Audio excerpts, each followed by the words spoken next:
Welcome everyone to Movies After Midnight. It is October, and in the spirit of the month, we have revived the slowly decomposing corpse of this podcast and brought it back to life to talk about some October movies.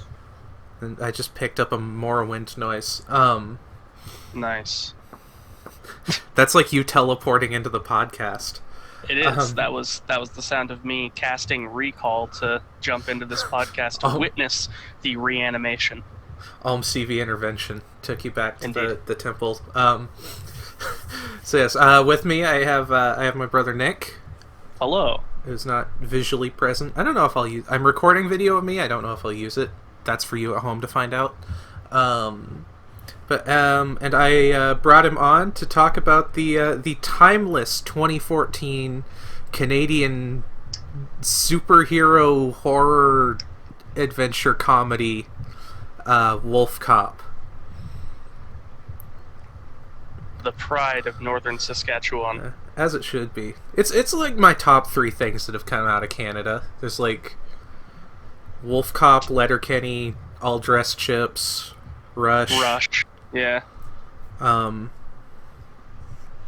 Probably a couple actors. Norm Macdonald. Yeah, you rest in peace. Zap Rousdower. Can't forget that guy. Maybe Poutine, depending on how you feel. Poutine's pretty solid, actually. Poutine is something that conceptually seems like it should really be so American that it's surprising that it's not. I mean, strictly speaking, it did come from the Americas, so we're still, like... Very true. Canadians are Americans, you heard it here first, folks. I mean, Europeans will get on that. Yeah. They'll be like, you're from America, what's the big deal? It's not the same, buddy. Wish you weren't so awkward, but that is a massive derail. So yeah, WolfCop. I wanted to talk about this movie. It's low-key kind of an important film for me, which is funny to say. So I was kind of at a point like in my filmmaking journey where 2018 I had graduated film school and was kind of like aimlessly gadding about in life, and like superhero films had always been like my thing. Like even before the MCU was a thing, I was like, I want to make superhero movies. And after like Infinity War came out, I was like, you know, the hype machine has apexed, and I'm kind of getting like burnt on superhero films.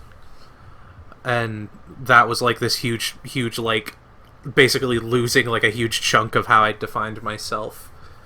And around that time, I started getting into horror films, and specifically watching The Last Drive-In with Joe Bob and Darcy, and they showed WolfCop as one of their episodes, and it's a very like something about it, like its personality was it's a very like I don't yeah.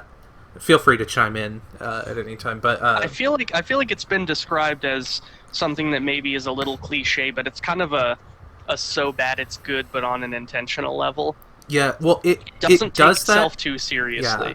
It does that in a way that I just kind of didn't think movies really did much anymore, because I was like, I'd actually heard of it before, and I'd seen the poster, and I was like, oh, this is going to be one of those movies that's like constantly reminding you how like the entire setup is a joke, and like it's just going to be reminding you how 80s and how throwback and how like referential it is. But it's a film that like actually it does have those winks to the camera for sure, but it like is a thing that was like built to stand on its own. And I really liked that, like, and we'll kind of get into that, I suppose. But yeah, it's like a movie that really like kind of reinvigorated my interest in wanting to make movies, so I wanted to talk about it for this. I feel like through watching WolfCop, it showed that they were actually really, and again we'll hit some of the specifics of how this manifested itself, but like with a relatively low budget, they made something that was pretty entertaining and really used their resources well in a way that, like, I feel like it maybe captured a little bit of the spirit of some of those kind of retro, maybe 80s-ish movies without, like you said, being like super in your face referential. And the fact that I liked it when I'm a person who hates that like in your face 80s referential, ooh, look how cool and retro we are aesthetic, it Yeah. didn't do that. And if it did Yeah. do that like at all, I probably wouldn't have liked it. But it totally did not do that. Yeah, and it managed to capture that spirit, I think, better than a lot of things that try way harder to do so. Yeah, because it was authentic. Yeah. It was an So, authentic kind of low budget character, like you said, sort of superhero horror almost. Yeah, it's in a lot of ways. It kind of feels like a movie I would make if I had like more resources, and I think I connected with that. Big same. So yeah, actually some backstory. So WolfCop was a product of the what is this? Scenic Who contest, which is it's held by a series of, it might be Odeon theaters. It's a series of theaters in Canada, and basically different people would pitch their films, and over a period of time give these production updates that would be. It was like a web series, but it was also like played during that like the intro period before the movie when they're like hawking whatever, and viewers would basically vote on which movie they're getting updates for that they would actually like to see finished, and the film that won that contest would be awarded $1 million, Canadian dollars. So which, like $5. It comes out to like 800,000 US. So like. But they would basically be awarded that money to finish the movie and guaranteed that their movie would play in that theater chain. And so WolfCop was the 2014 winner, because it came out in 20 or would it? No, it came out in 2014, so 13 winner maybe. That sounds right. But so yeah, WolfCop was the result of that, which again is like very much that like. The dream of every like indie filmmaker to hit that like the dream of every indie filmmaker in 2013 in Regina, Saskatchewan. Yeah, I remember indie filmmaking in Canada is interesting, and like I'm not quite researched enough to get on that discussion, but and it was like one of the first really big things by director Lowell Dean, who had made a movie called 13 Eerie, which was a lower budget kind of horror movie as well. Mm-hmm.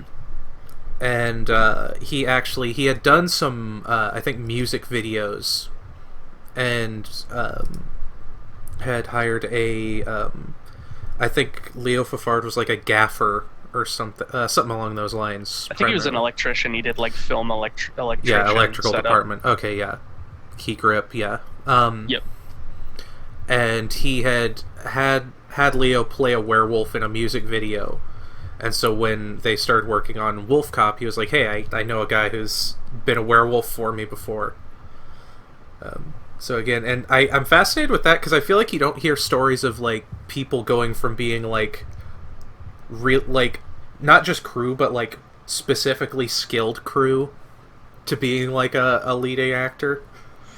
Yeah, because there's almost this kind of, I don't want to say it's like a rivalry, but a very like distinct line drawn between like film production and film like art.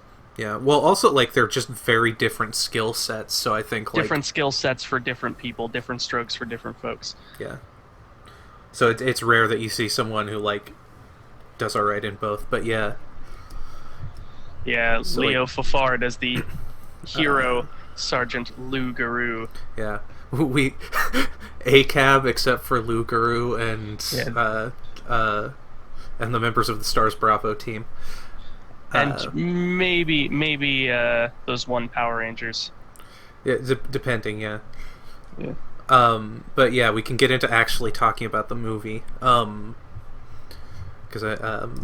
But yeah, so basically, WolfCop is the story of Lou Garou, which is a dumb joke, but I think that nice Luke Garou reference, but it's just tongue in cheek enough to work. Yeah, it tells you what kind of movie this is, I think.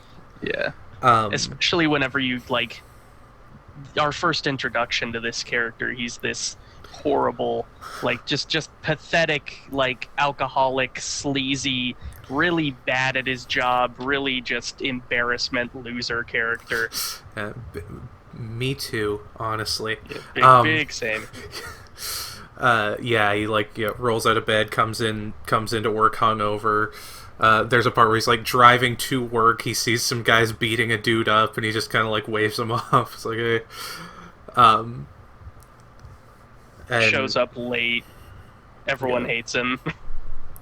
And we learn later that there's a specific reason that he of anyone ends up becoming a werewolf, which in this film is imparted through a curse rather than like there's not like another wolf that bites him. Another wolf is the next movie. And he ends up becoming this werewolf cop and starts having to like figure out basically why he was made into a werewolf, what's going on, and also he becomes like a way better at his job pretty much immediately for having been werewolfed. Then he quickly also realizes that when in werewolf form, he's still mostly in control of his faculties, as long as he's fueled by alcohol, at least. Yeah, like it's actually like a plot point that like his alcoholism is kind of what sets him apart from, because you learn that there's some history to this werewolf curse, and his alcoholism ends up kind of being the one thing that like breaks the cycle, which is perfect. I actually another big thing in this is because he's a cop, booze and donuts. Good old Liquor Donuts. Liquor Donuts as a brand I don't think exists, but Liquor Donuts as a concept does exist.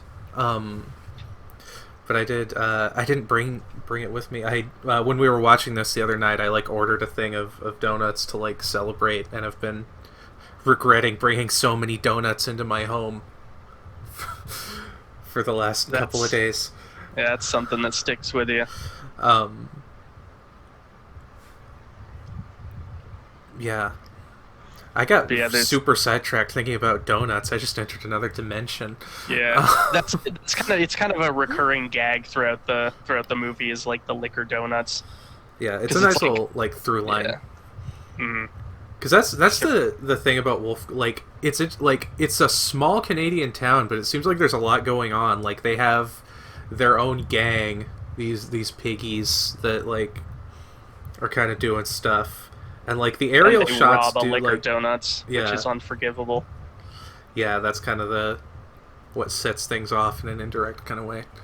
And there's like these aerial shots. So I'm kind of nebulous on how big or small this small town is.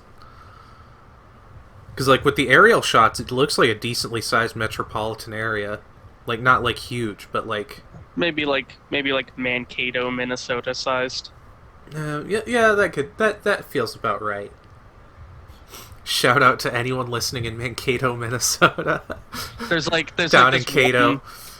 There's one person from Mankato sitting in the Buffalo Wild Wings, like listening to this, like, hey. It's just we could talk about that because like culturally, like I've felt a like I don't know, not vibed with, but like. Having grown up in understanding in rural Minnesota, there's a lot of like isms about rural Canada that kind of like apply to rural northern Minnesota and southern Minnesota. The culture's fairly similar. So there's a lot of the stuff in this film that's very rural Canada is something I can kind of understand to a degree. Yeah, it did. I mean, that's talking about Letterkenny too. That's another one where like I've hung out with these people, which that's actually to bring it back to the film. Like Lou does very much seem like a guy that I would have like known in one of those towns. Like he does this for like kind of like I don't know what it's like a vacantly Midwestern stare, and that's the best way I could describe it. That's Fafard perfectly captures that kind of weird like is this person actually here mentally thing that you get with a lot of people. This is just going to turn us into us harshing on Minnesota for an hour or so. See, that one person in Mankato that was listening is no longer listening. Um, We have lost subscriber. oh no, we posted cringe. We posted cringe and lost Midwestern subscriber. um, yeah, there's actually a few actors. Jonathan Cherry is probably the character that, aside from Lou, Jonathan Cherry is Willie, is probably the character I remember the most. He's like introduced as sort of like a like backwoods conspiracy nut kind of guy, and he ends up being like the sidekick for most of the movie. Yeah, because he's the one who discovers Lou in his first night as a werewolf and like tranks him and brings him home to like, and he identifies him because not only is he dressed as a cop, but he also is completely drunk, Yeah, he's and like, that's his way of. The line's like, yeah, he's like, I mean, you were super drunk, so I knew it was you. Yeah. And he just happens to have Wolfsbane to like test out like whether or not Lou's a werewolf. Puts it in his eggs. But there's also that running yeah. gag of him being this like hyper conspiracy nut who also like isn't familiar with really basic things. Yeah, he asks him about heavy metal, and he's like, "What do you mean, like mercury, lead?" What was the other one? There was another one like that. He doesn't know what he doesn't know what a lycanthrope is. Yeah, he says the word lycanthrope. He's lychee? What? Which actually, like, in context of later stuff you learn, kind of makes sense, actually. Yeah. This is actually, like, that's actually one thing, like, having seen this movie a few times now, there are those really good, like, setups for things where you're like, oh, this makes sense in the context of things we learn later. Yeah, he has a reason for saying that he doesn't know what a lycanthrope is. Yeah, or other, like, yeah, there's other parts where, like, certain things, like, we're kind of jumping all over, but, you know, that's how we do it on Movies After Midnight. The part where, probably the best, you know, the highlight of any werewolf movie is the transformation. That's kind of the money shot of the movie. Which, speaking of money shots... and this one, famously...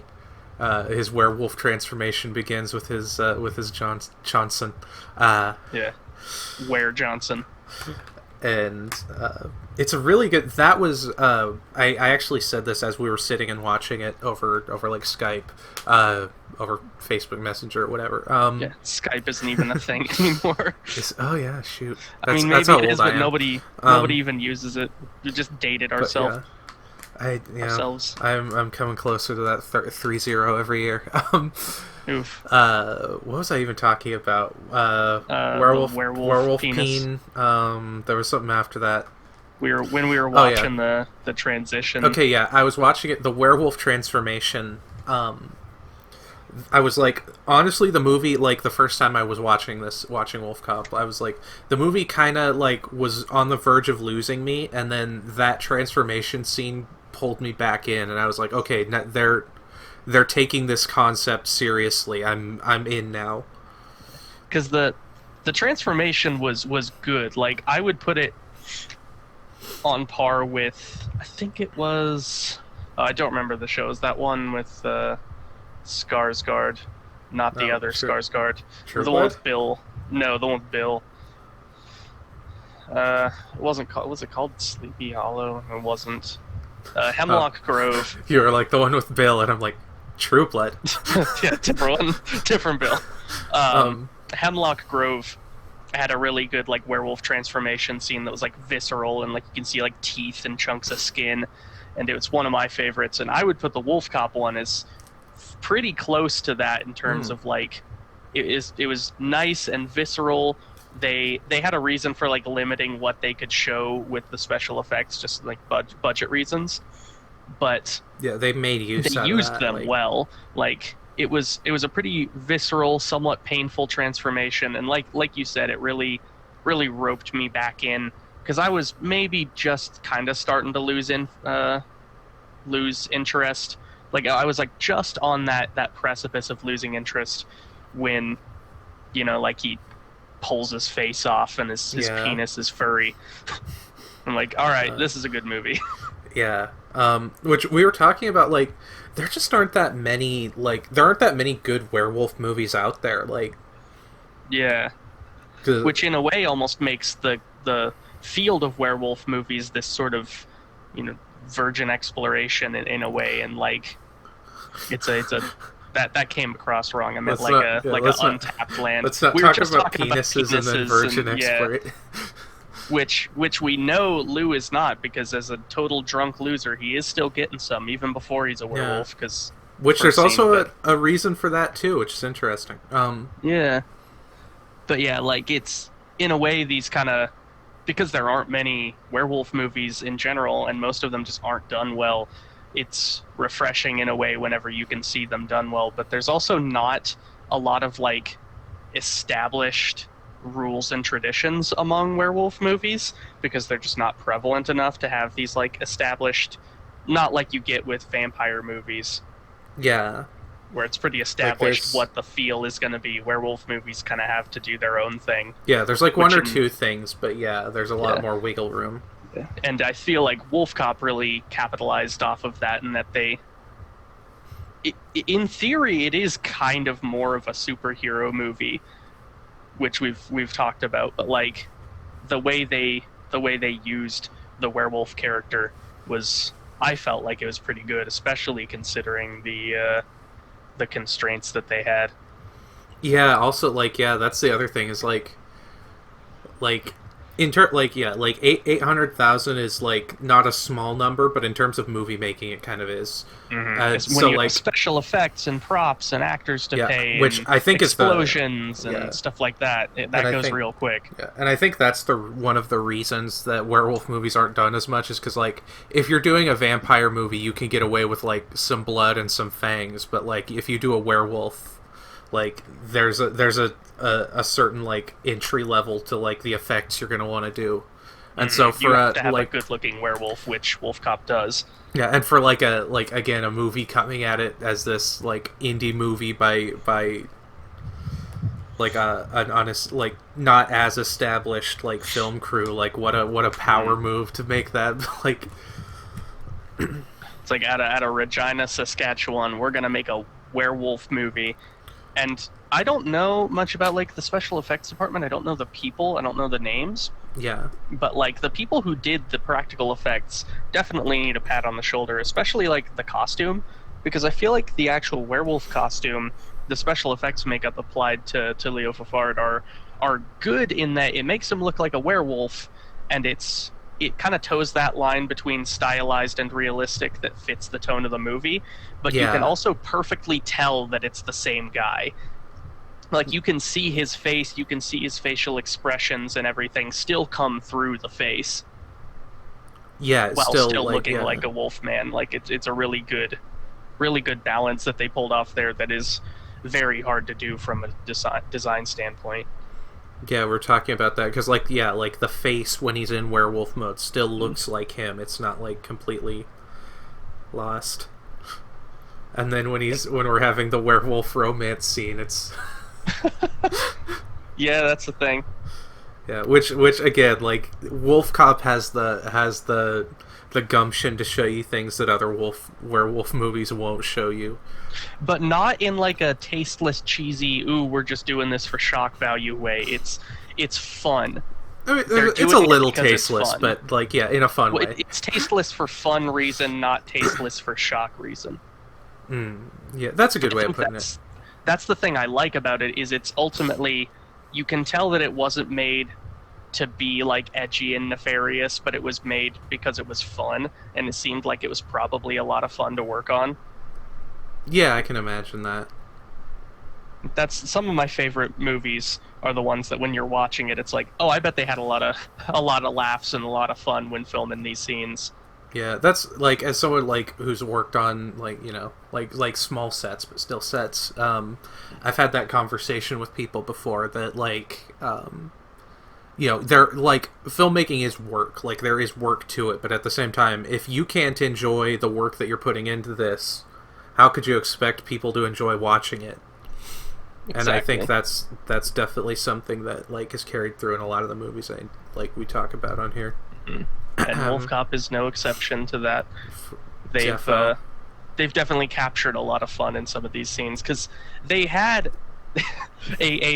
my only gripe really is that maybe the werewolf sex scene was a little too long, but the fact that it was a little too long almost makes it funnier. A little bit. The actress that was part of the scene, I guess, used a body double because she didn't wasn't feeling it, which is entirely that entirely sounds like fair. Coward talk to me. You don't tell me you don't take one look at that werewolf costume and be like, oh yeah, I'm down. Where even are my clothes? That's yeah. Never mind. Like I had to veto like 7 or 8 jokes that just went through my head. Nice. But yeah, the music playing and stuff during the scene, like it's just so comedic. Yeah, because to get back, because I'm trying to dance around so as to not spoil things, because I think this is a good movie to not spoil. Yeah, we don't want to talk about like reveals and stuff like that. But yeah, like basically he finds out he's a werewolf, and they decide to lock him up in the jail cell overnight, to like, just observe him and see what's up. And while he's in the jail cell, they get like a call that there's this robbery, and so he like demands they hands him robbery of the liquor donuts. Yeah. And he's like, still like at that point you're not entirely sure how much himself he is, and so he like demands the phone, and he's like taking their statement in werewolf form with this really gravelly werewolf voice, and he's like, dude, you can't go out, you're a wolf, and he's like, cop, and we have title drop. Yeah. And so then after that, the rest of the night, he just goes on this tear of like ripping through the local gang in being werewolf form, the power cop that he never was in human form, turning his cruiser into a fully decked out like matte black werewolf cop car. Yeah, which is another thing. I think Leo Fafard has like metalworking experience, so when you see him like in WolfCop costume, like doing welding on the car, that's actually him. That like, real yeah, because because he already had like that electrician and stuff experience, so like I guess he had some metalworking too. I'm just wondering how much of the metalworking was done in that costume, because you'd have to be careful because the sparks just catch it on fire. Also, the repair shop is called Styles Auto Body, which is a Teen Wolf reference. I've got the... Yep. Which nice. I missed the first time I watched this movie. Yeah. But yeah, he kind of goes on this terror spree, ripping through criminals, and that's where it kind of starts to feel a little more superhero-y in a way, but in a fun... Yeah, it's very much like his origin story. And there's definitely a good amount of like blood and gore, but in kind of a fun way. Yeah, as he's doing that, because the effects themselves are, I feel like in some of those scenes, like when he's attacking the gang members and he like rips that guy's face off and stuff, like these are scenes that if they were framed differently and filmed just a little differently, the effects themselves and the actions happening could be framed to be like scary and visceral. Yeah. Because the effects themselves are decent, and if they just played around with the lighting and stuff, they could have made these intentionally scary scenes, but they, still using the effects that would have been good enough for that, made them into sort of like, I don't know how you describe it, but like the kind of laughing it's very like someone else's pain kind of thing, yeah. The dark comedy of it. Well, we've said superhero before, and like it does go back to a very comic booky style of violence, and it reminds works. me. It reminds me a little bit of like, well, not even. I was gonna like to the Creepshow movie, but like even that was a little darker, whereas this is like very, very deliberately kind of silly. Mm-hmm. Except when it isn't like. Yeah, it's like the couple times. Because there's still stuff that happens, and you're like, oh, that's not good, and it's not being framed as such. But then he rips a guy's face off, and like the guy screams, and it's this very comedic thing. Yeah, he throws the guy's face onto the car window, and Willie inside the car is like hitting the wipers.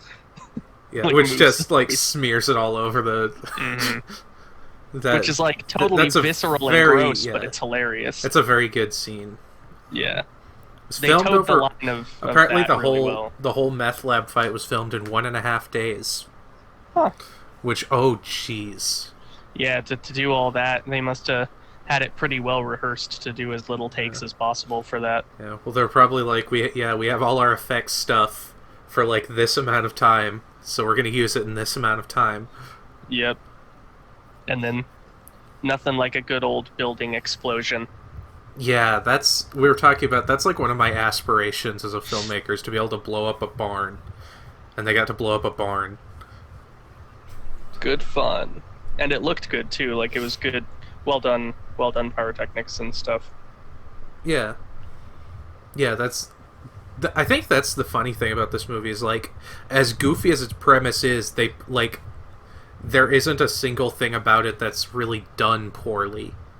And Yeah. I think that's what kind of carries it through, gives it that equilibrium of like, it's a very silly premise, but they're taking it very seriously. And I think that imbalance is kind of what makes it work. Yeah. Which kind of makes me curious of what future projects this team might have, because I feel that with more resources, they already have the capability to actually do something like seriously like good quality, but I don't know if I would want them to do something serious because they've shown the kind of goofy comedy stuff works so well. Well, yeah, because there's a sequel called Another WolfCop, which I have not seen because it's not. The first movie is like streamable, at least in the US. It's streamable pretty much everywhere. Like it's on Tubi, it's on Amazon, it's on Shudder. It was on Shudder at some point. I don't know if it still is, but I think it still is. But yeah, and then Another WolfCop, like I haven't been able to find like at least free anywhere. Yeah, you can rent it on like I want to say Amazon and some other stuff, but yeah, it's not free anywhere. But I really wanted to see that because they brought in Yannick Besson. Yeah, Yannick Besson. It's Besson. A Besson, not. I'm confusing it because Luc Besson, you say it that way, but I think Yannick Besson. Does he say his name wrong? I don't know actually, but I'm trying to preempt that in case anyone like. You know what? But yeah, Murdoch from Murdoch Mysteries is the villain, and like you can see that in the second one they're definitely playing with like people know about the first movie and like we're a little more self-aware because like they have Kevin Smith in a cameo. Mm-hmm. And like I am interested to see, like you were saying, what they do with like a little more in terms of resources and ability and scale. Because the sequel's been out for a couple of years now. Yeah, I think it came out in 2017. Which actually, yeah, it came out in 2017, which also, is 4 years ago. Which oh god, that makes me feel an old. existential crisis. It came out only a year after I graduated high school. Well, I was saying like I first saw WolfCop in 2018, and that's already a few years now. Also, they've merchandised this movie because you can get like the little WolfCop plush and stuff like that. I would kill someone to get one of those WolfCop plushes. Also, I just that awkward silence made it sound like I wouldn't actually kill. Maybe, depending on the person. An interview, little side note, interview says Yannick Besson. That's how he himself pronounced it, so I was right. Anyway, so it's Besson, not Besson, though. But that's what I was. Hung up because on. it's with an I. Yeah. Weird Canadian names, man. What's the deal with these Canadians? It's because they're French. What's the deal with Canadians? Who are these people? I mean, Luc Besson isn't even Canadian. Yeah. Yeah. There's a lot of really good WolfCop merch out there, official and otherwise. Yeah. See, now we've jumped around so much, I'm trying to remember what we have and haven't covered here. Because normally I take notes, but I just didn't do that. Yeah. I mean, we were trying to not spoil, like, the idea of the movie, so we kind of touched on, like, the meth lab fight and stuff like that. Yeah, and then maybe we could talk a little bit about like the cultist stuff later. Yeah, we did talk about because there is the other character of Tina. She's like the competent cop. Yeah, like she's at the end of the day she's more of a like. Well, I guess her and Willie kind of like fulfill the sidekick role in different ways. Yeah. But yeah, she's like the one, because she's kind of the cop who like always pulled Lou's dead weight, and like at like by the end of the film, she's the one who kind of starts realizing like the same stuff that he's been following, and is like sort of the one other person that ends up like being trustworthy and coming to his aid and everything. And does the whole saves his life during fight scenes kind of thing, and mutually. Yeah, and as far as like character work, I like her character. They do play up the like rivalry between the two female characters in a somewhat like, that's the one thing I criticized, was like that does seem kind of out of nowhere. Yeah, it felt like more of a necessary because we have two female characters that they should eventually fight each other. Yeah, well, especially because one character, there's things we learn where it's like you would have a valid reason to feel that way about her, but Tina doesn't know those things yet, so like... Yeah. I mean, it could have just been one of those, oh, I always had a bad feeling / never liked her kind of things, but they didn't play that up, really. Yeah, because like she owns the bar, because like they established that like, this isn't really a spoiler because it's pretty early on in the movie, they established Tina's dad owned the bar in town, and he died, and you learn pretty quickly that he was like used for the werewolf ritual that like Lou is now like undergoing.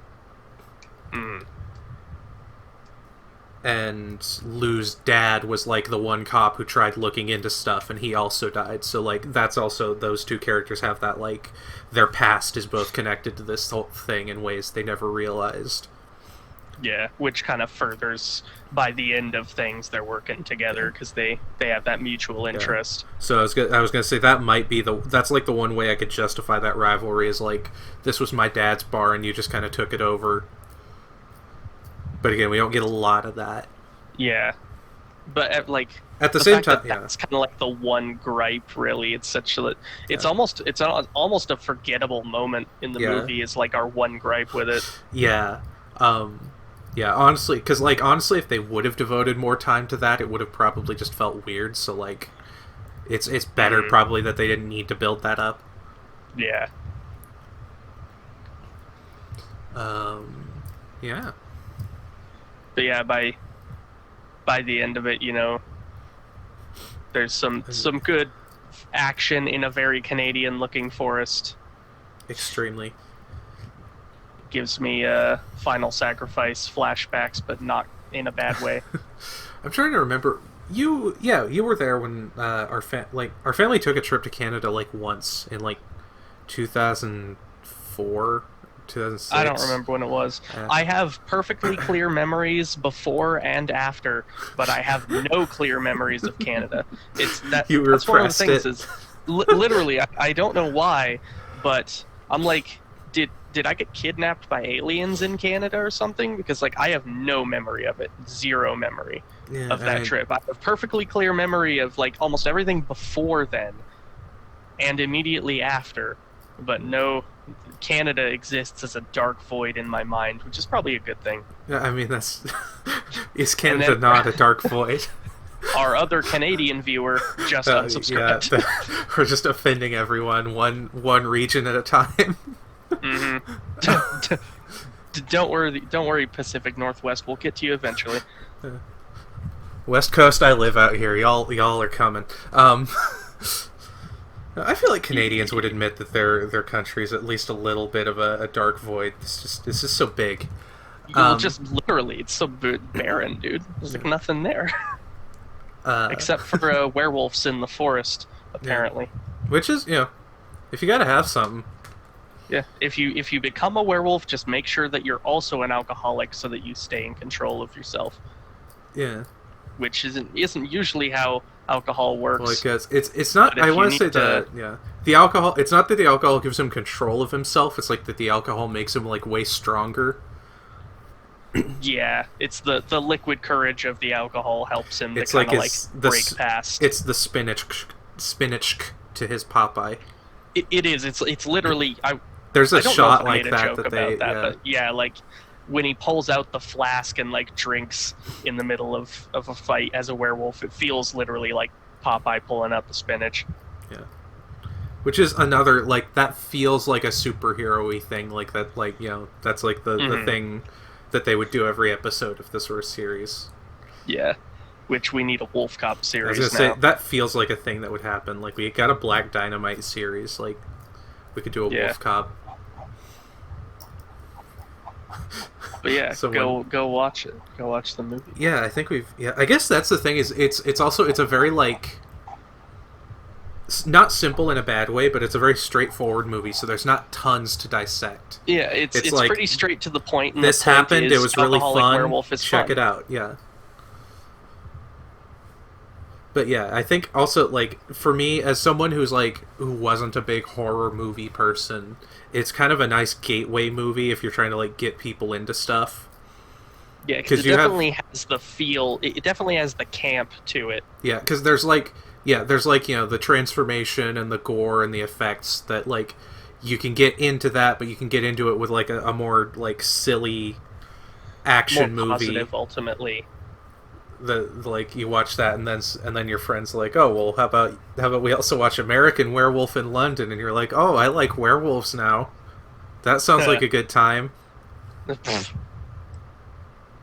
Yeah, it is a good kind of, whether you're like trying to get into horror, or maybe you're not a horror movie fan, or you're a long-time fan, it'll have something for everyone to enjoy, and I think it's a good one to add to, like, the watch list during this spooky season. Yeah, which is why it's a good kind of daytime movie to if you're putting it into, like, a watch list of a bunch of other stuff. It's a good movie to, like, ramp you up for other things as well. Yeah, that's.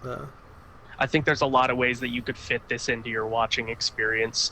I think that's another thing that movies like this do well, is the fact that they're, like, kind of versatile in what you can take from them, because it's kind of a good lighthearted thing. There's definitely a lot of things in there that multiple people might appreciate. The music included. We didn't even touch on the soundtrack. Yeah. There's what is it? Local band Shooting Guns. Yeah, Shooting Guns. Yeah. There's a couple other bands, and the High Kicks. Yeah, from Saskatoon, Saskatchewan. Yeah, that's where Shooting Guns it's is some from, very, anyway. it's some very, like, what would you call that? Like, 2010s Prague is kind of the vibe I got. I was just thinking more like kind of good, like, hard rock sort of. Yeah, it's very almost very heavy hard metal. rock. Yeah. I don't think I would use the word prog. I don't mostly think it's technical enough, I got, like, it's like Wolf Mother, but a little harder. Is kind of like the vibe I got. I was like, but I'm trying you to think only of groups see because it compare. says wolf. I didn't even think about that. Yeah. But no, like, it's because I'm trying to think of other bands. Pretty fun. It's good, kind of like, I don't know, maybe. I was like Silvertide. Nobody listens to Silvertide, so that's a worthless piece of comparison. I was gonna say maybe kind of like. To be sort of obscure. What's the name of that band? Oh well, it's such an obscure song I can't even find it, so there's no need to. But yeah, it's the kind of like meaty sounding hard rock that you would expect, like, for a movie about, like, rural werewolves in Canada. Yeah, it's good. Good kind of hard guitars stuff that works well for the soundtrack. That's, like, technically actually decent quality music, because, you know, getting music for your low budget film is kind of a hard thing to do, which I found out by trying to find music that I can use for no budget films. And, like, getting good music is hard, especially when good music and good soundtrack is so important to, like, making a scene really well. Like, capturing a good feeling and good atmosphere and stuff is heavily tied to the music you're using. And since this was a relatively low budget film, that a lot of the budget went to the practical effects and stuff, the fact that they were able to find a pretty good band to do their music and used in such a way that it wasn't, like, cheesy and overdone was another thing that was sort of impressive about it. Again, it's very fitting. Yeah. And it's not like it's that music used for every scene. They use it well. They use it mostly for like the werewolf fighting scenes. Yeah, and the intro. The intro is pretty good. Like And I the don't intro, know, vignette, you would call it. Or something. I'm not a. I didn't go to film school. I did. What do I know? Yeah. I did. I barely know anything, so I mean. What is knowing about film if not knowing that you know nothing? Ooh. Existentialism. Well, I think there's less time for existentialism, more time for liquor donuts and Northern Canadian werewolf superhero movies. Yeah, especially the liquor donuts. That I could go for one of them about now. They were all just like boring looking cruller types, which are like one of my least favorite donuts, but every time they show them I'm like, that looks like a good donut. Yeah. Yeah, I'm a fan of the, like, what is it, like the sour cream donuts? Yeah, like the old-fashioned donut. Yeah. Yeah, those are some of the best. If I had to have a liquor donut. Yeah, I wonder donut. what selection does Liquor Donuts have? Do they do like Long Johns or like cream filleds or something, like because that would be. Yeah, I mean, I feel like a cream-filled liquor donut would be actually easier because you could do like a bourbon cream or something in the middle. Yeah, that would kind of. I want to say it's kind of what, like, because they're like, there's a place in Denver that does like, they're called either liquor donuts or whiskey donuts, and I want to say that's kind of the vibe they have. Yeah, there's a place here in the Springs where I'm at, Happy Hour Donuts. Huh. That does they have like Jack Daniel's donuts and like peach mojito donuts, champagne donuts, margarita. A couple of those sound sus, but like, you know, I'm trusting them.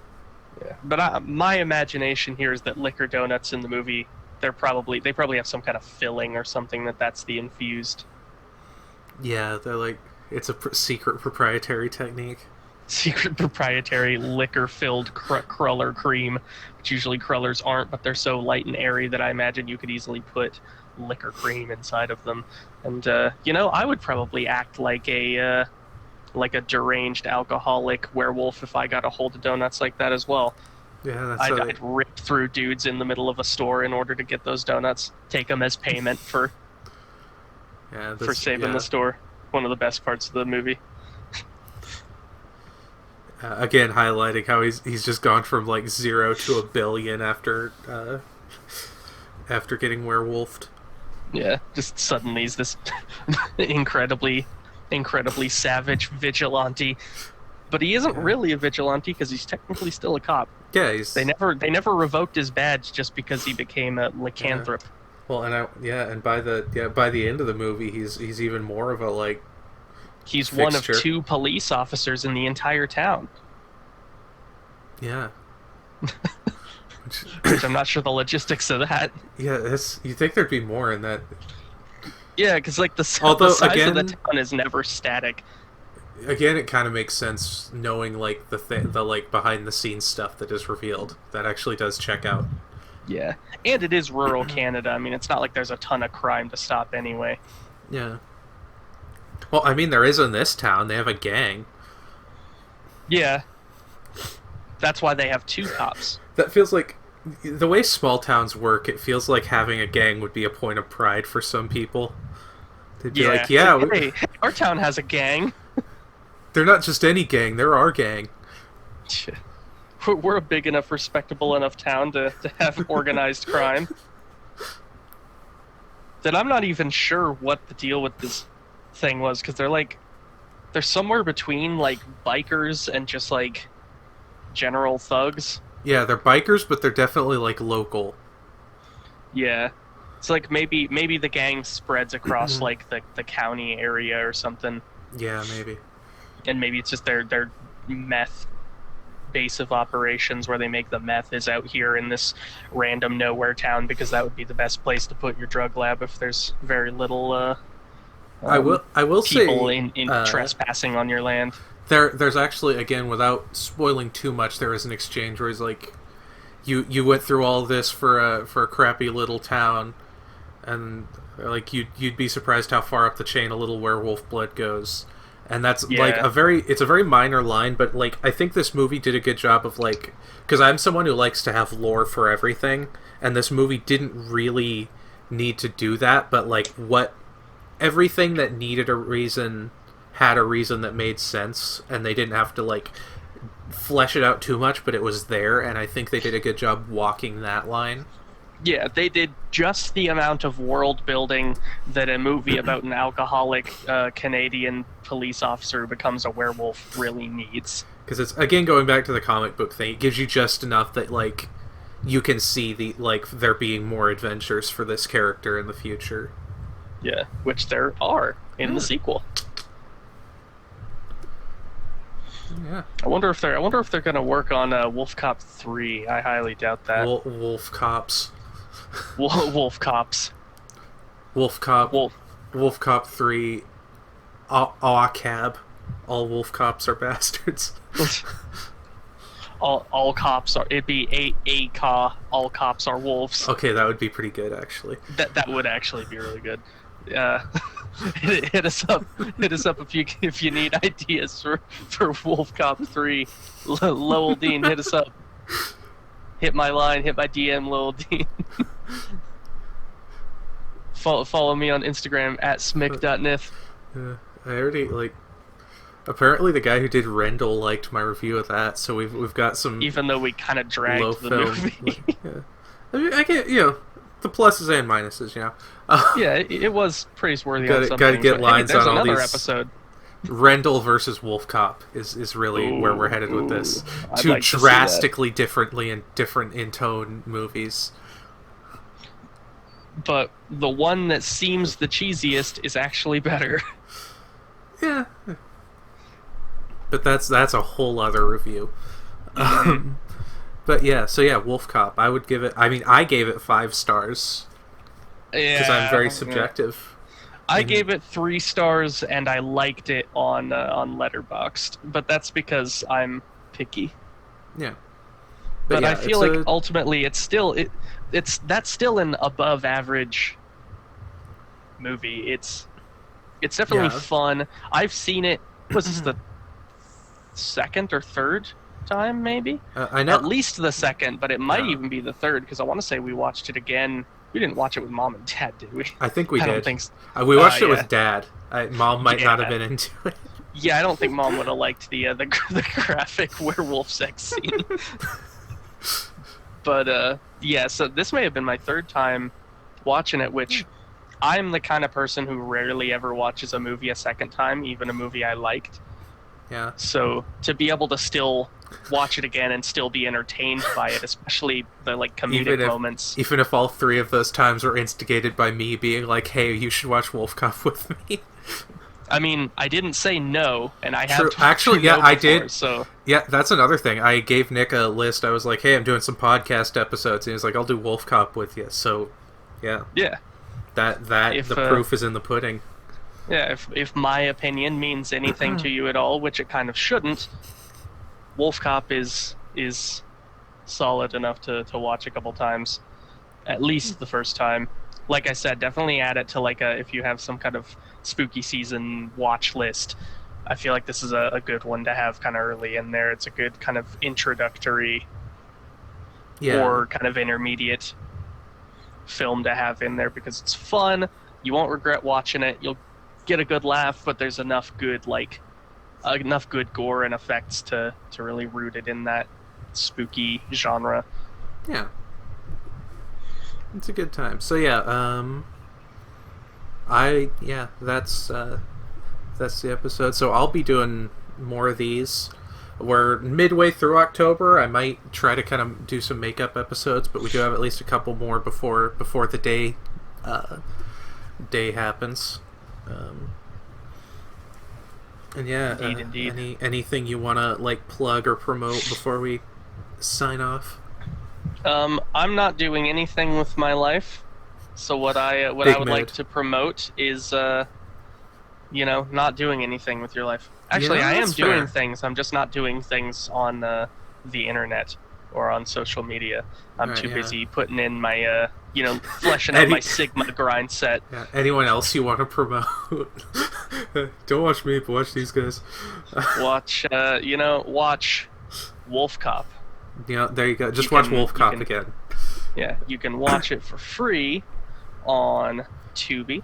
You can watch WolfCop for free on Tubi, Prime Video, I want to say.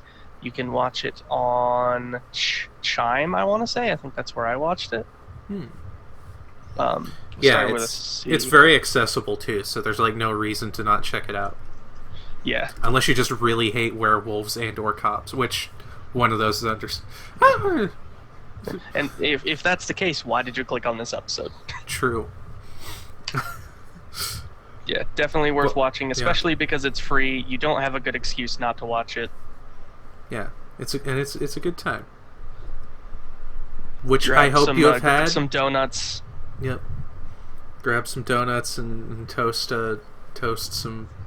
I don't know how alcohol works. So I was gonna throw some line in there. Make a toast to Northern Canada. Yep. For this, for the greatest gift they have ever given the world. But yeah, Canada's second greatest lawman. that's a crossover. Anyway, we'll see you next time, and thank you for tuning in after our little hiatus. Indeed. Bye Indeed. bye.